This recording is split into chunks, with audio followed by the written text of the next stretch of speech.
అపోస్తలుల కార్యాల గ్రంథంలో స్టెఫను వాక్యం చెప్తుంటే వారు స్టెఫను వైపుగా చూస్తున్నారంట. మనం కూడా ఏం చేయాలి? వాక్యం చెప్తున్నప్పుడు దైవజనుడి వైపు మనం దేవుని చూసేవారుగా ఉండాలి. దేవుడు నాతో ఏం మాట్లాడతాడా అని ఒక ఆలోచన మనం కలిగి ఉండాలి. ఆ మాటలు చూద్దాం. చూడండి, ఆ సందర్భాన్ని మనం చూస్తే 6వ అధ్యాయంలో 6వ అధ్యాయం 14వ వచనం కాడి నుంచి 15వ వచనం కానీ చూద్దాం. అపోస్తలుల కార్యాల గ్రంథం చూడండి. సభలో కూర్చున్న వారందరూ అతని వైపు చూడుచుండగా అతని ముఖము దేవదూత ముఖము వలె వారికి కనబడదంట. దేవుని వైపు కలుగును కదా. దైవ సేవకుడు వాక్యం చెప్తున్నప్పుడు దైవ సేవకుని వైపు చూడాలి. ప్రతి ఒక్కరు కూడా చిన్న పిల్లలేంటి, పెద్ద పిల్లలేంటి మనం చూడొచ్చు. సైన్స్ ఏమవుతుందంటే, శాస్త్రవేత్తలు ఏమంటున్నారంటే, మనం అనుకుంటాం మనం కనుక బైబిల్ పట్టుకెళ్తున్నాం, చదువుతున్నాము, వాక్యం వింటున్నాం అనుకుంటున్నాం. గర్భంలోనంటే మరి పిండంగా రూపించబడి గుడ్డుగా ఉన్న పిండంగా రూపించబడి చంటిబిడ్డ కూడా దేవుని వాక్యం వల్ల ఆ చంటిబిడ్డ కనుక కదలికలు ఉంటాయండి. కదలికలు చక్కగా ఆలపిస్తారంట గర్భంలో ఉండి ఆ పిండం ఉన్న బిడ్డలు. మనం దేవుని మందిరానికి వెళ్తున్నా బాబు చాలా మంది ఏం చేస్తారంటే కొనుకే వెళ్ళిపోయి స్తోత్రం చెప్పండి. నిజం. ఇక దేవుని వాక్యం మన దగ్గర ఏముంటుంది? చాలా మంది మనకు మందిరానికి వెళ్ళినా వచ్చినా ఏం చెప్పారమ్మంటే ఏదో చెప్పారు. ఏం చెప్పారు? గడ్డబారికి జరగవచ్చు కూడా, ఏనుగు సోగులు చాట్లాగా ఉన్నాయన్నా, లేకపోతే ఈ కథలు జోకులు ఈ జ్ఞాపకం ఉంటాయి తప్ప వాక్యం మాత్రం జ్ఞాపకం ఉండదు. దేవుడి మహిమ కలుగును గాక. దేవుడు ఏం మాట్లాడుతున్నాడు అనేది వాక్యం మనం జ్ఞాపకం ఉండాలి. అదే వాక్యాన్ని మనం కష్టదినాన్న లేకపోతే మన యొక్క పరిస్థితులు అనుకూలంగా ఉన్నప్పుడు లేనప్పుడు ఒంటరైన సమయంలో అదే వాక్యాన్ని సందర్భంగా మనం వాక్యం విన్నామనుకో, వాక్యం మనలో కొనిచిందనుకో, మన కష్టదినాన్ని మనం ఏం చేయగలుగుతామంటే ఆ వాక్యాన్ని ధ్యానం చేయగలిగితే, వాక్యాన్ని ధ్యానం చేయగలిగితే నీలో ఉన్న బాధ వేదన అన్నీ కూడా నీలో నుండి తెలుగుకోవడానికి అవకాశం ఉన్నది. దేవుని భయం కలుగును గాక. ఏం చేస్తేనే? వాక్యాన్ని వింటేనే. ఎప్పుడు ప్లే చేస్తూ ఉన్నాను నేను కాదు. నేను ఇలా ప్లే చేస్తానంటే మరో చోట నేను చూస్తేనే కదా ఇక్కడ ప్లే చేస్తున్నా. మనం కూడా చూస్తూ ఉంటే ఏదో టైంలో మనం కూడా హల్లెలూయా ఈ విధంగా ప్లే చేయాలి. ఒక కాపీ పని చేసే వ్యక్తి కాపీ పని చేస్తూ ఉంటాడు. మనం చూస్తూ ఉంటాం కదా. టైల్ చేస్తున్న వ్యక్తికి పేపర్లో అక్కడ ఇరుకుగాడు తమ్మంగాడు ఇరుకుగాడు పేపర్ వేసేసి నా పేపర్లో ఏ వాళ్ళుగా ఏ కావాలో వాళ్ళు ఏ కరెంట్ టైపు దానికి అంటించేసేలాగా పేపర్ తీసి రాయిలో చెప్తాను కట్టింగ్ చేసి వాళ్ళు రాయి అలా గట్టివేస్తున్నారు. స్వతంత్రం చెప్పండి. నిజమే. ఏదైనప్పుడు కూడా మనము చూస్తే లేదా వింటే లేదంటే నేర్చుకుంటే మనం ఏదైనా చేయగలుగుతాం. దేవుడి వాక్యంతో మాట్లాడుతున్నప్పుడు మనం వినగలిగిన వారుగా ఉంటేనే, నేర్చుకోగలిగిన వారుగా ఉంటేనే దేవుని వాక్యం మన హృదయంలో ఉంటుంది. ఏదో టైంలో నుండి ఏం చేస్తుందంటే గమనించండి, అది మనకి ఏ పని చేస్తూ ఉన్నా, ప్రయాణం చేస్తూ ఉన్నా ఆ వాక్యం మన హృదయం మన తలంపులో ఉన్నట్టు మనం ఏం చేస్తుంది, మన ఆలోచనలు ఏం చేస్తుందంటే కదలిక మన ఆలోచనలు కదలింప చేస్తుందంట. స్తోత్రం చెప్పండి. ఎప్పుడు ఇట్టు ఉంటేనే అక్కడ చూడండి, స్టెఫను వాక్యం చెప్తూ ఉంటే 14వ వచనంలో 15వ వచనంలో చూసినప్పటికీ వారు ఆ సభలో కూర్చున్న వారందరూ అంత తేలిక వస్తున్నారంట. తేలిక చూస్తుంటే స్టెఫను ముఖం ఎలా కనపడుతుందంట? దేవదూత ముఖం వల్లే కనపడును. స్తోత్రం చెప్పండి. మనం దేవుని వైపు చూడాలి. దేవుని సేవకుని వైపు చూడాలి. మనము దేవుని వాక్యం మనం వినేవారిగా మనం ఉండాలి. రాజైన ధైర్య వేసు ఆవిడ అంటున్నాడు, ఒక అన్యుడు దేవుని కోసం సాక్ష్యం పలుకుతున్నాడు. దానిలో ఉన్న నీతిని బట్టి, యథార్థతను బట్టి. ఏమన్నాడమ్మా? దానియేలు గురించి ఎలా సాక్ష్యం ఇస్తున్నాడు? 6వ అధ్యాయం 26వ వచనం నుంచి మనం చూస్తే 6వ అధ్యాయం 26వ వచనం నుంచి దానియేలు గురించి రాజు ధైర్యం వేస్తూ ఏ విధముగా సాక్ష్యం ఇస్తున్నాడని చూద్దాం. చూడండి 26వ వచనంలో, నా సముఖమున నియమించిన అదేమనగా నా రాజ్యములోను సకల ప్రభుత్వముల యందును నివాసులను దానిలకు దేవునికి భయపడుచు ఆయన సముఖమునంటే ఏం చేయాలంటే వణుకోసు ఉండవలెను. ఆయన జీవము గల దేవుడు, ఆయన యుగ యుగములో ఉండువాడు. ఆయన రాజ్యము నాశనము కానేరదు. ఆయన ఆధిపత్యమునంట తుదముట్టుకుండును. ఆయన చూడండి విడిపించేవాడును రక్షించేవాడునయ్యుండి చూడండి పరమందునంట భూమి మీదనంట సూచక్రియలను ఆశ్చర్య కార్యములను చెయ్యవాడునై ఆయనే సింహములను నోటు నుండి దానియేలును రక్షించి ఉన్నాడు. స్తోత్రం చెప్పండి. దానియేలును రక్షించడానికి కారణం ఎవరు?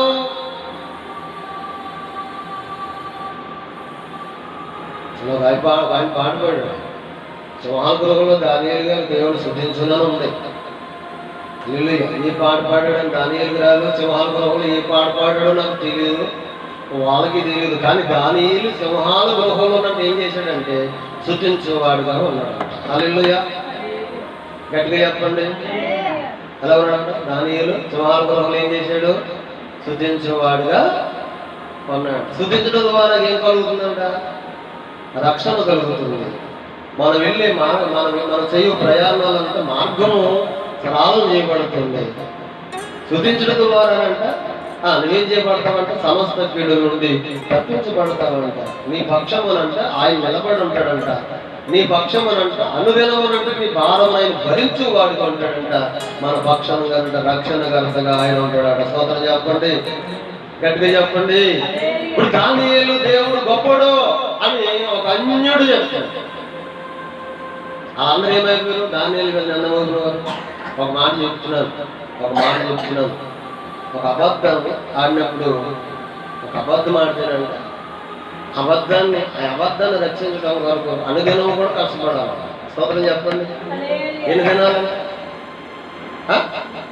ఒక అబద్ధం ఆడినప్పుడు అబద్ధము రక్షించడానికంటే అనుదినము కష్టపడాలంట. అనుదినము ఎన్ని దినాలు అనుకున్నావు? ఎన్ని దినాలంటే అనుదినాలు. ఒక అబద్ధం ఆడితే దాన్ని కప్పడానికంట 100 అబద్ధాలు ఆడాలి. ఆ అబద్ధం ఈ అబద్ధం ఎవరో కొడతారు. కొట్టిన తర్వాత దాన్ని మాఫీ చేయడానికి ఎంతమందిని కొడతారో, ఎంతమంది నిందలేస్తారో, ఎన్ని రకాలు ఎంతమంది బతుకులు తగలడిపోతాయో కూడా తెలియదు. స్తోత్రం చెప్పండి.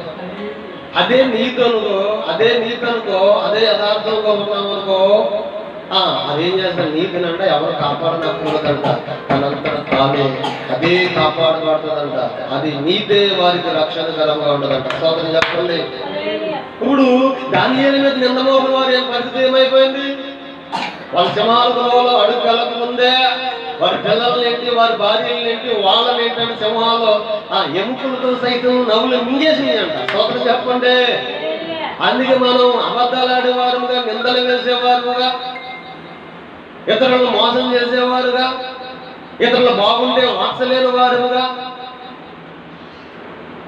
చేతనైతే సహకరించేవారుగా ఉందాం, సహాయపడేవారుగా ఉందాం, ఆదరించేవారుగా ఉందాం. హల్లెలూయా. దేవుని కార్యము, దేవుని మెప్పు, దేవుని మేలును పొందుకున్న వారుగా మనము ఉందాం. నిజమే, సమస్త దేశం కావచ్చు, రాష్ట్రములు కావచ్చు, ప్రభుత్వములు కావచ్చు, జిల్లాలు కావచ్చు, దానియేలు కలిగి ఉన్న దేవుడే.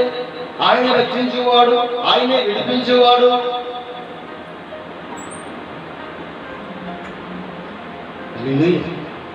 ఈ రోజున నిన్ను బట్టి దేవుడు గర్వించాలి, నిన్ను బట్టి దేవుడు హెచ్చించబడాలి, గర్వించాలి, హెచ్చించబడాలి. అట్టి రీతిలో దేవుడు నీ పక్షముగా ఆయన నీ భారం భరించుతూ అనుదినము నీ పక్షమున ఆయన రక్షణకర్త అయి ఉండాలంటే నువ్వు దేవుడు ఏం చేయాలంటే స్తుతించేవాడుగా ఉండాలి. హల్లెలూయా. ఎప్పుడైతే నువ్వు స్తుతించే భద్రుడుగా ఉంటావో, ఆరాధించేవాడుగా ఉంటావో, ఆయన రక్షణకర్తగానంట, ఆయన నీ పక్షం ఉంటాడు. చూడండి, మాట చదువుతాం.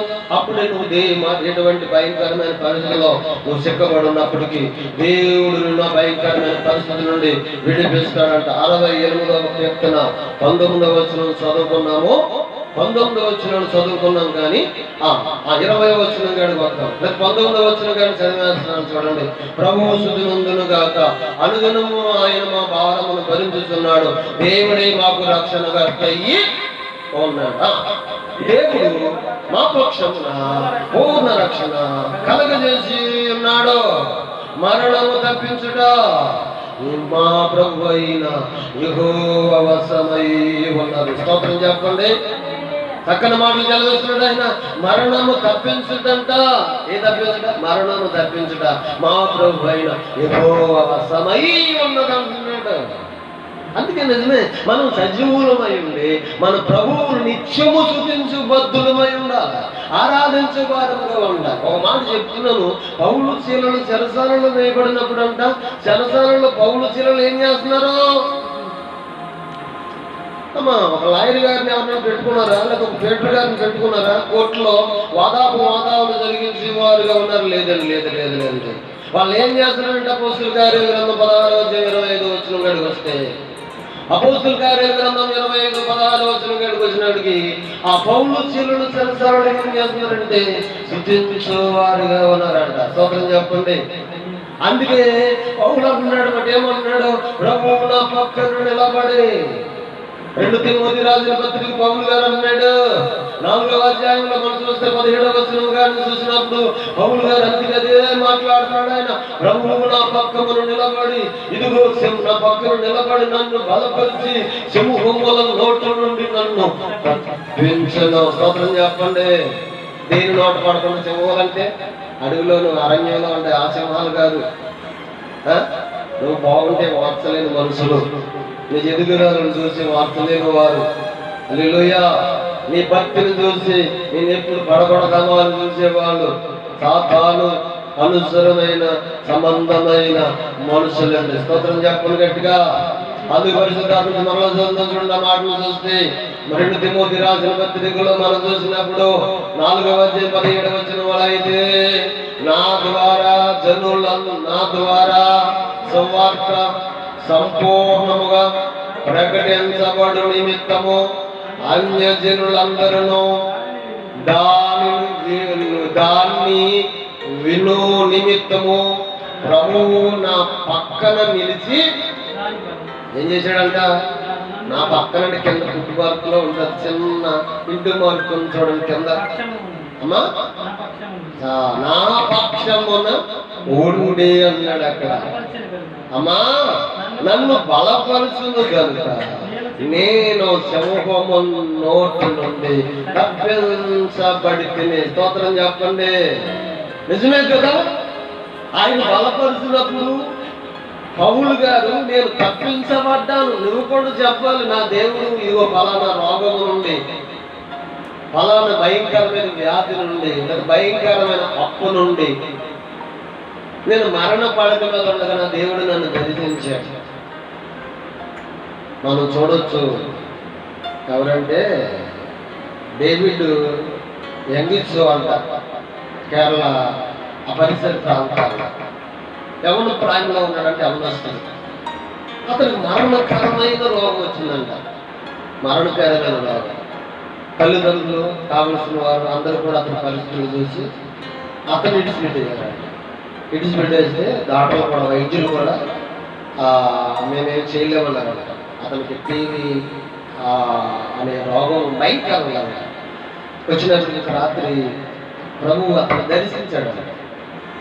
ఆ యంగిచ్చోని ఆయన ప్రభు దర్శించినప్పుడు రాత్రి ఆ వెలుగు వచ్చి ఎప్పుడైతే ఆవరించిందో అతనిలో ఉన్న తెగులు ఆ బలహీనత అతనిలో వెళ్ళిపోయింది తప్ప అతడు పారవాళ్ళ గుంటను ఒక చిన్న టెంటగా వేసాడు. చిన్న టెంటగా వేసి అక్కడ వాళ్ళ మేనత్త అంట, 2 కళ్ళు లేని ఆమె, చిన్న పిల్లలు 3, వాళ్ళ అమ్మ, వాళ్ళ నలుగురికి ఆ కుటుంబంలో అక్కడే ప్రార్థన చేయడం మొదలు పెట్టాడంట. దేవునికి మహిమ కలుగును గాక.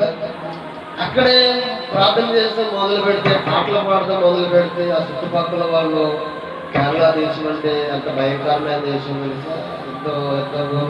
పెద్ద ఆయుధాలతో నింపబడిన భూమి ప్రాంతం అది. అయితే ఆ యొక్క వాళ్ళని యవనస్తులను చంపడానికి కూడా ప్రయత్నం చేశారంట. అయినప్పటికీ ప్రభు అతను బలపరిచాడు కనుక, ప్రభు అతన్ని లేపాడు కనుక అతడు మరింకా బిగ్గరగానంట పాటలు పాడుతూ ప్రార్థన చేసే వాక్యం చెప్పేవాడు కొంటూ అనేక మంది కదిలించబడారంట. స్తోత్రం చెప్పడం గట్టిగా.